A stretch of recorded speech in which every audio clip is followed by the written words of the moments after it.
Okay, guys, I'm back with you. I want to break up the Cavour and Bismarck just because I was terrified. I really get terrified of my phone blacking out and losing an entire lecture and having to try to rethink this again. And because my brain is just not the best brain.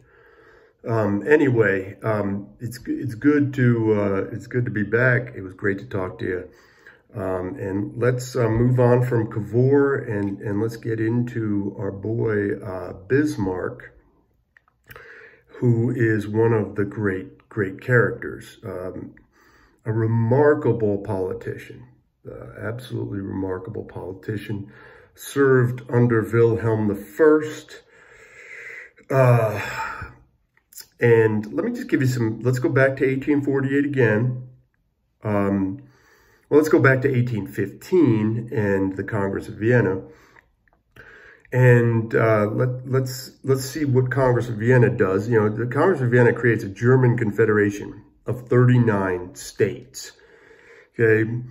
Within that confederation, you have Austria and a host of other Germanic areas, and up in the south and up in the north, you still have Prussia, who has been it's this tiny little Germanic region up in the north. Now, it's important to note that Prussia is Protestant and largely Protestant, and the Germanic Confederation is Catholic, and that is going to create a little bit of some problems here. Now, let's get up to Prussia, where Bismarck is Wilhelm's right-hand man. Now, after the revolutions of 1848, many of these various regions have felt the pain of liberal revolution. Okay? So in Bismarck's Prussia, the Wilhelm was essentially locked up, and a parliament was put. He had no choice but to create, give liberal concessions. He creates a parliament, and the same thing has happened in Austria and in the German Confederation. You have very liberal parliaments. So one of the things that Wilhelm wants to do is he wants to become a Prussian military power again. He wants to see Prussia rise again. Now, Bismarck wants to see Germany unified. And ironically, this is a liberal ideal that we're talking about here, the unification of Germany. And Parliament is a liberal faction, but they are not willing to support the military might that Wilhelm is looking to get a hold of. So Wilhelm turns to Bismarck, and he's like, how do I get the money to raise a military? And Bismarck, gives this staggering lecture about blood and iron, that the unification of Germany will not come from a bunch of liberal parliamentarians. It will come from blood and iron, iron and blood. I always get those two mixed up. And he simply acts completely unconstitutionally. Remember, 1848, I've made this point, liberal concessions are made. Prussia has a parliament, and Bismarck is like, I just don't care. I don't care. We have a parliament, great. I am taxing everybody to raise the money for a massive military. And it's a genius move because he does get the taxation, he gets the money. He is able to create this military, and then he's able to manipulate this region in northern Germany that is Danish, Schleswig-Holstein. You know, the Holstein cow, those pretty black and white cows. I'm assuming they come from this Holstein region. I don't know.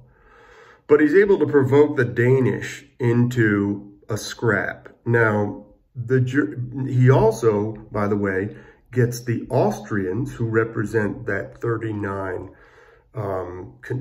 member state German Confederation. He also gets the Austrians into this as well. And so it's Prussia and Austria beating up on Denmark. Easy, you know, easy. Very successful venture, and what it does is it's not so much about the land grab. The land grab's important because that land, Schleswig-Holstein, is going to be land that Bismarck is going to be able to use to manipulate Austria into a war, ironically. So Austria and Prussia take Schleswig-Holstein. The German Confederation, which Austria is not a part of, I'm sorry, I might have indicated that, but Austria is its own Austria. And Austria at that point has a large part of Hungary and Italy.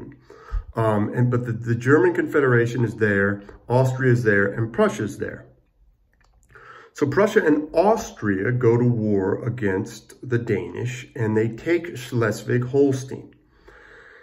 Now, at this point, the liberals in the Prussian Parliament really don't have much to stand on in terms of trying to combat the militarism of Bismarck, because Bismarck has sort of ignited this fire of nationalism, and he's able to say, see, this is what I was on. It was unconstitutional for me to raise this army and then to go, you know, whooping up on the Danes. But look what we are. We are Prussia again.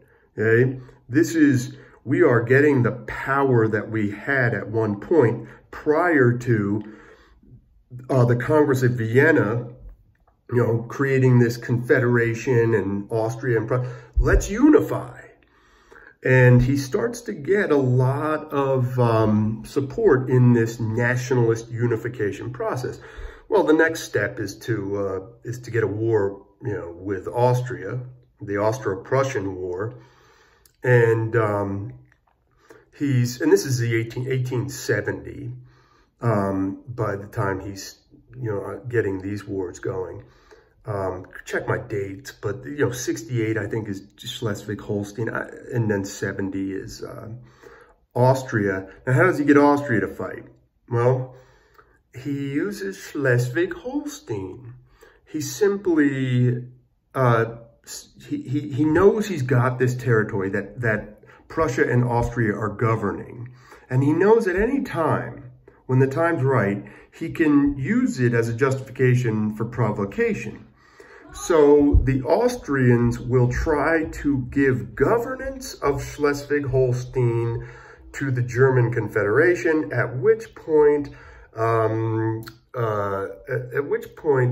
Bismarck will, I forget what he makes something. Oh, he starts to instigate friction in Schleswig-Holstein between the Austrians. And next thing you know, you have the Austro-Prussian War, which again is going to be kind of a beatdown.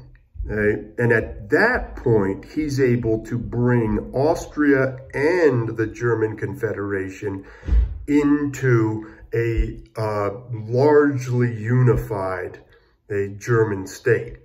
Okay? Austria has been beaten down, and Denmark has been beaten down. And the question is, well, what is going to be the final, how do we get this to the point where we are one unified Germany? And the answer to that is going to lie in, you got to beat the French, because the French are going to be, Napoleon III, France is the feared power of the region. They are the dominant power. And so what Bismarck is going to do is, Bismarck is going to find a way to fight the French. And this is going to come via Spain. And there is the Spanish throne has, their king has died, and the Prussians are going to, Wilhelm is going to insist on a Hohenzollern leader of Spain. Now, the French are not happy about this, as you can probably surmise. And this was a deliberate attempt by Bismarck to get the French to fight.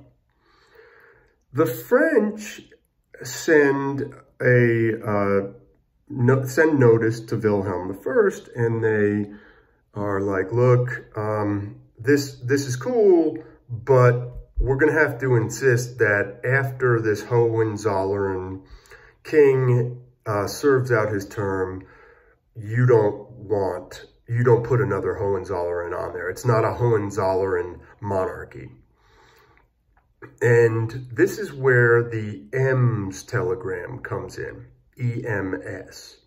And you'll read all about this stuff. And hopefully, if you read this, you'll clarify what is coming out of my brain, because there's dates, and my dates are garbage. And there's stuff that I don't know if I make too many mistakes on the actual facts here, but like, whatever. You'll read all about this. The Ems telegram, as I understand it, Bismarck manipulates the telegram to sound really belligerent.